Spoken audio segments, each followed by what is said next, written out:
Assalamualaikum warahmatullahi wabarakatuh. Halo anak-anak kelas 3, bagaimana kabar kalian hari ini? Alhamdulillah, luar biasa, Allahu Akbar. Nah, hari ini kita akan belajar mata pelajaran sejarah Islam dengan materi judulnya mengenalkan kesyirikan dan bentuk-bentuknya. Nah, anak-anak bisa dipersiapkan terlebih dahulu buku mata pelajaran sejarah Islam. Lalu bisa dibuka halaman 20.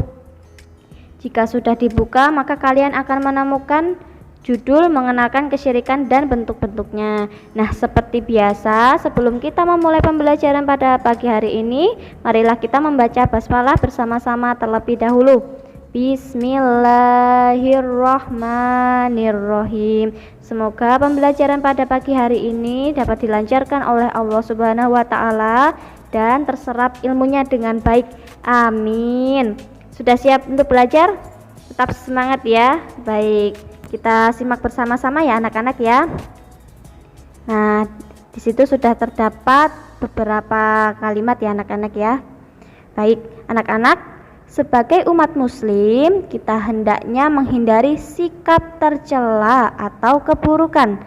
Dan keburukan yang paling besar di muka bumi ini adalah melakukan kesyirikan. Nah, anak-anak bisa dibuka halaman 20. Lalu kita simak bersama-sama. Di situ terdapat ucapan sahabat Huzaifah ibnul Yaman, di mana beliau berkata, "Dahulu para sahabat bertanya kepada Rasulullah tentang kebaikan. Adapun aku bertanya kepadanya tentang keburukan, karena aku takut keburukan tersebut akan menimpaku." Hadis riwayat Bukhari dan Muslim. Sedangkan ada lagi ucapan dari seorang penyair di mana ia berkata, "Aku mengetahui keburukan bukan untuk melakukannya, akan tetapi aku mengetahuinya supaya aku menjauhinya, dan barang siapa yang tidak mengetahui keburukan dikhawatirkan akan terjatuh ke dalamnya." Nah, anak-anak, sebisa mungkin kita sebagai umat Islam, umat muslim, diharapkan menjauhi keburukan-keburukan yang ada. Nah, contohnya di sini adalah kesyirikan. Nah, syirik adalah kezaliman dan dosa yang sangat besar yang tidak diampuni oleh Allah Subhanahu wa taala apabila pelakunya meninggal di atas kesyirikan.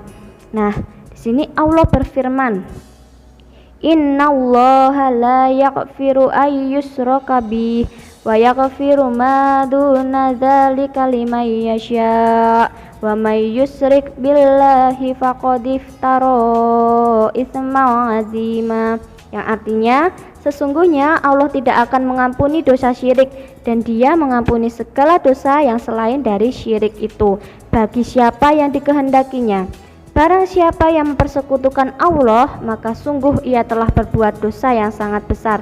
Quran Surat An-Nisa ayat 48. Nah, anak-anak bisa disimak bersama-sama bahwa yang namanya syirik merupakan dosa besar dan tidak diampuni oleh Allah kecuali ia telah bertaubat sebelum meninggal. Nah, sebisa mungkin atau jangan sampai kita mengenal syirik ya anak-anak ya.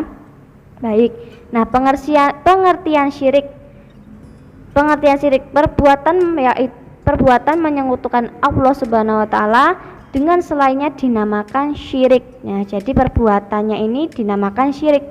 Perbuatannya menyekutukan atau menyembah selain Allah Subhanahu wa taala. Nah, ini dinamakan syirik. Nah, perbuatannya dinamakan syirik, sedangkan pelakunya disebut musyrik. Nah, jadi bisa dibedakan ya anak-anak ya, kalau perbuatannya itu dinamakan syirik, sedangkan orang yang melakukan atau pelakunya dinamakan atau disebut musyrik, seperti itu.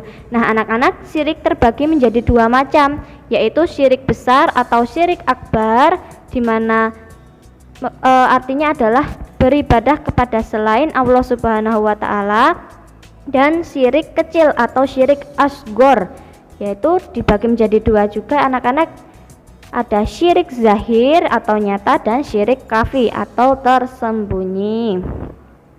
Nah, contoh perbuatan syirik besar adalah berdoa kepada selain Allah Subhanahu wa taala dan mendekatkan diri kepadanya dengan menyembelih kurban, bernazar untuk kuburan, jin atau syaitan, ataupun mengharap sesuatu kepada selain Allah Subhanahu wa taala yang tidak memberikan manfaat dan hanya memberi mudarat atau hal-hal yang tidak bermanfaat. Nah, anak-anak, itu tadi beberapa contoh dari syirik besar. Jadi kalau kita menemukan seperti sesajen, nah itu termasuk perbuatan syirik, anak-anak. Lalu syirik besar bisa mengeluarkan pelakunya dari agama Islam, astagfirullahaladzim, dan kekal dalam neraka jika ia meninggal dan belum bertaubat. Nah, lalu di sini ada syirik kecil. Syirik kecil tidak menjadikan pelakunya keluar dari agama Islam, tetapi dapat mengurangi tauhid dan merupakan wasilah atau perantara kepada syirik besar. Nah, anak-anak, walaupun ini syirik kecil, akan tetapi jika dilakukan terus-menerus, maka ini akan menjadi perantara untuk semakin berbuat syirik dan sehingga syirik tersebut menjadi besar. Nah, contohnya yaitu dari perbuatan syirik kecil adalah bersumpah dengan selain Allah Subhanahu wa taala, riya, sum'ah, dan lain-lain. Nah, cukup sekian dari Ustazah. Semoga pelajaran pada pagi hari ini dapat bermanfaat, dan selalu Ustazah berpesan untuk menjaga kesehatan anak-anak, menjaga kebersihan, dan juga sholatnya tepat waktu ya kalau bisa ya. Dan kalau misal di rumah nurut sama orang tua, kalau bisa setiap hari membantu orang tua. Dari yang kecil tidak apa-apa, dari misalkan kalian bangun pagi terus merapikan tempat tidur, itu merupakan salah satu bentuk membantu orang tua. Dan jangan lupa hafalan-hafalannya tetap dihafalkan ya setiap hari ya. Baik, cukup sekian dari Ustazah. Mohon maaf jika ada kesalahan. Wassalamualaikum warahmatullahi wabarakatuh.